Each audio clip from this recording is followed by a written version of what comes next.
Hello and welcome back to another video. Today I'm going to be talking about the top 5 techniques used in the Olympic Games to win matches. Now, not just throws, but newaza is included as well. Now, all of the data used throughout this video, all of the screen captures used to present the data are taken directly from the official judo reports from the Olympic Games. Now, I'll post a link to it in the description. It's very interesting to see. And I know there are some opposing opinions on Reddit about the high scoring throws. However, I think this is the one thing that I can trust the most. So, without rambling on about copyright and about how I can't use the bloody footage in the background from the Olympics, as I'm talking about the throws and the techniques, I will include footage from other judoka from different competitions in the background as a nice visual. Now, I will start from number 5 and work my way up to number 1. Let's see if you guys can predict what techniques place where. Right, kicking us off at number 5 is Kata Guma. Now, the modern day Kata Guma is a lot different to the one that I showed in the intro by the Kodokan, demonstrated perfectly with the leg grab, with some nice airtime to it. Now, the modern day Kata Guma, there's two variations that we're seeing now. We have one that's more like a Yoko Otoshi, and we have one that is all that I can describe as kind of being a running rugby tackle, which we saw by Gaba against Abe Hifumi in the final of the mixed teams events. Now, some people think this throw is becoming more and more popular for the wrong reasons, because a lot of people are thinking it's being used as a false attack, and they would be correct in saying this. I have seen many instances that this is being used as a false attack, but like the saying goes, don't hate the player, hate the game. They're just doing what they can to burn out the clock, to get less shidos and give the opposition or the opposing judoka more shidos for passivity. Now, without moaning on for any longer, you can see the statistics. It was used during competition 13 times successfully. Now, I'm not talking about just dropping onto their face. I'm talking about actually scoring with this technique. Now, the instances where it was a winning technique was 4.87%, which is quite a high percentage for the vast amount of throws that you can see. Now, I've cut a little bit of the throws off on this sheet that you can see that I've taken a screenshot. The link is in the description once again. Now, without rambling on any more, I will show you the other variation which was used by the likes of Gaba and Hedorov, the actual winner of the under 73 category, who I think has made it a lot more popular in recent times because he is winning competitions. He won the World Championships and the Olympics. Now, I will shut up and play some clips for you now.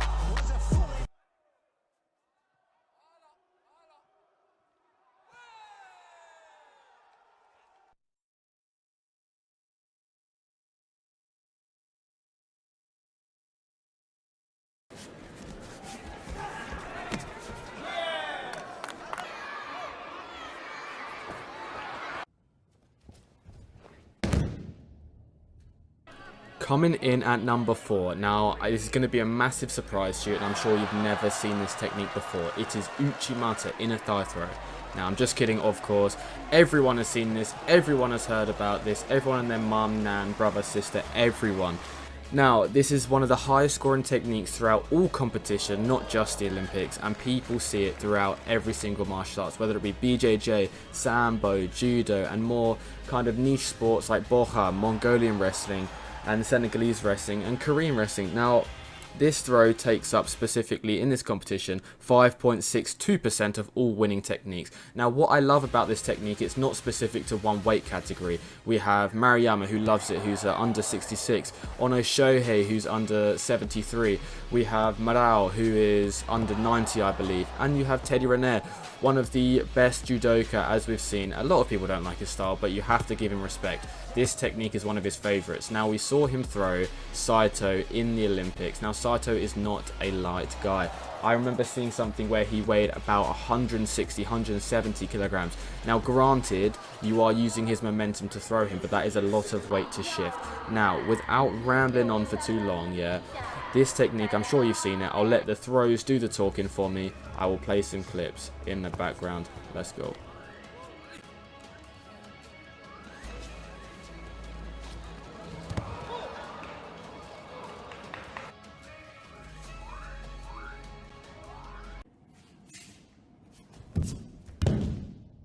Coming in at number 3 is Igari. Now, this took place 16 times during the Olympics and 5.99% of all winning techniques. Now, this is one of my favourite techniques, favourite throws. I use it as a opening to get an Uchimata such as Manao did during the Olympics. But also you can use it as a really nice driving throw like Daria showed. She loves to hop with it.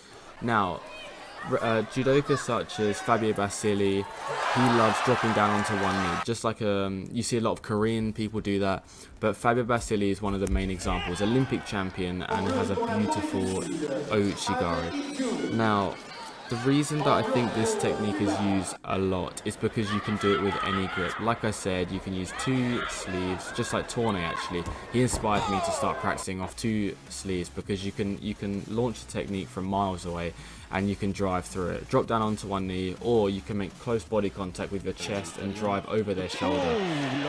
Now, another reason I love this throw is because it isn't just specific to judo. We see it a lot in other martial arts where grappling is the main foundation, such as sumo, such as lam, such as boha, and other martial arts like wrestling and MMA. Now, in MMA, we have very, very good judoka that transition and make this throw well known, such as Satoshi Ishii, a 2008 Olympic champion, and in more recent times, although he wasn't an accomplished judoka, however he was a high level grappler, Islam Makhachev. Now he's still fighting.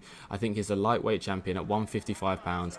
He is amazing at this throw when he gets them pinned up against the cage and he uses the cage to drag their foot out with a nice hooking Ouchigari, looking over their shoulder and pulling them right down to the floor into full guard.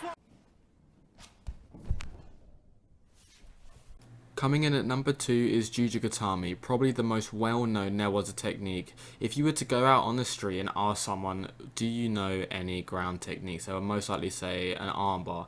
Now, I remember seeing this in WWE when I was like 10 years old and practicing on my brother on the trampoline. Now, this took place 16 times throughout the Olympics and made up 5.99% of all winning technique. The reason I think this is the most frequently used ground technique to win matches and the most favourite submission for many judoka is the ability to use it to transition from a throw into the ground and win a match.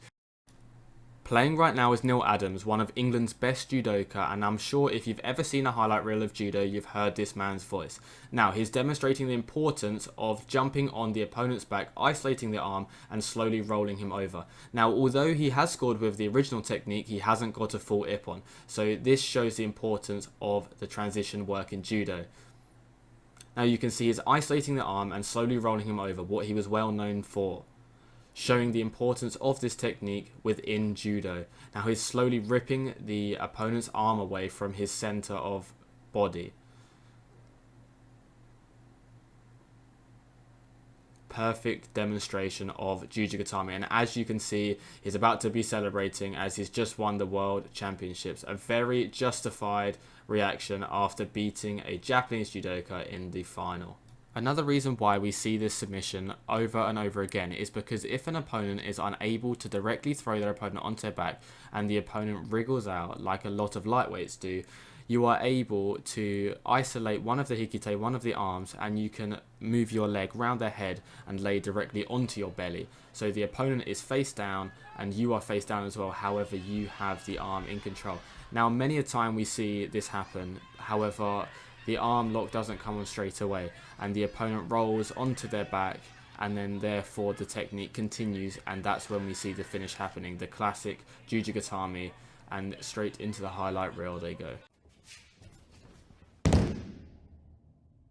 Coming in at number 1 is Seoinage, taking up 7.49% of all winning techniques. Now this is different to Ippon Seoinage, which took place 3 times and accounted for 1.12% of all winning techniques. Now, Seoinage takes place on the lapel and the sleeve. One of the most well-known judoka at this technique is Nomura, a 3-time gold medalist at the Olympics, which is one of the only 1 in 2 judoka to do that, and we just saw Teddy Riner complete this feat as well. Now I'll show you some of the clips and you can see why it is a really effective throw. The speed that it is with done standing and dropping is incredible. Now when you have the hikite and surite locked up like that, it is a really good technique to do because it controls the whole body. Now I will shut up as you know this throw and I will play some clips.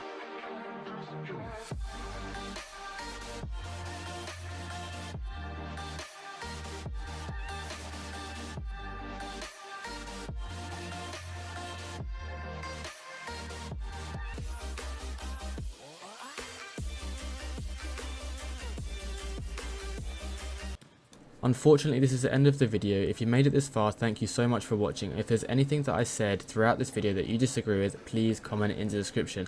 And whatever your favourite throw is on this list, please let me know as well, and I will try and get back to you. Thank you for watching. Peace.